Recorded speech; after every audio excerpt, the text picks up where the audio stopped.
10 000 milliards de cités pour rien, de Patrick Sintas, lu et approuvé.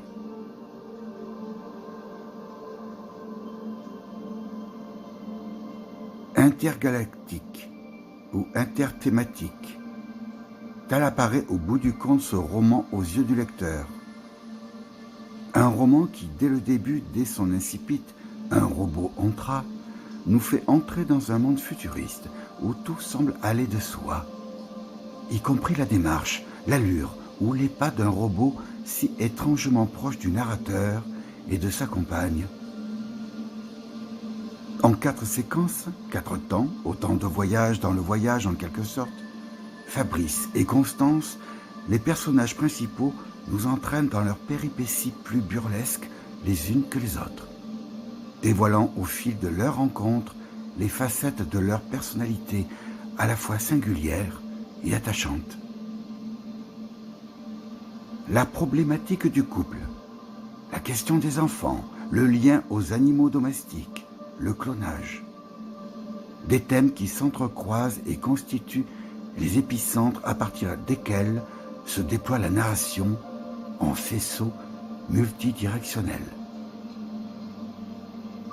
D'entrée, le lecteur intègre le cœur d'une bulle, où tout semble en apesanteur, où l'absurde et le désopilant rivalisent de présence et d'imagination.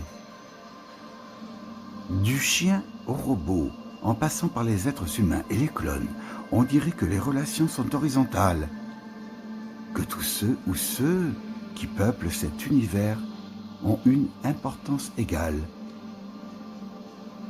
Un chien vous soyez, la présence de néologismes tels que ludopathe, maravédis, colocaïne donne un aperçu de cette atmosphère qui ne se détache jamais du fantasque.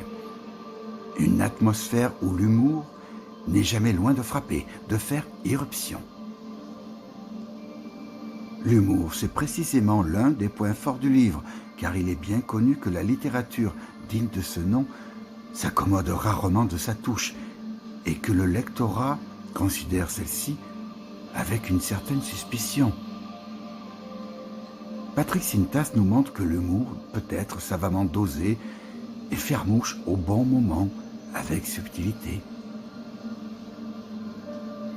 Ce qui ressort du livre, par ailleurs, c'est la matérialisation du temps à travers une prosodie régulièrement marquée par des expressions idiomatiques.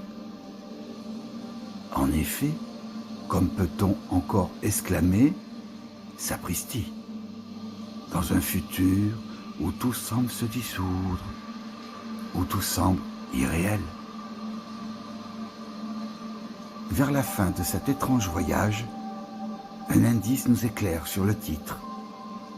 10 puissance 14 cités. Autant de destinations provisoires synonymes d'errance pour Fabrice et Constance. Un couple qui se cherche. Un couple qui veut sans doute se retrouver. Ailleurs, dans un autre temps. Tout au long de ce roman, Patrick Sintas use d'un style fluide, un style tout en ondulation, un style en harmonieux contraste avec la présence constante d'une absurdité rationnelle contenant de nombreuses ellipses. En un mot, une concentration de voyages fantastiques qui se lit sans escale, un conte dans lequel Fabrice et Constance expriment leurs doutes, leurs convictions, leurs désirs, leurs frustrations, sans verser dans le tragique.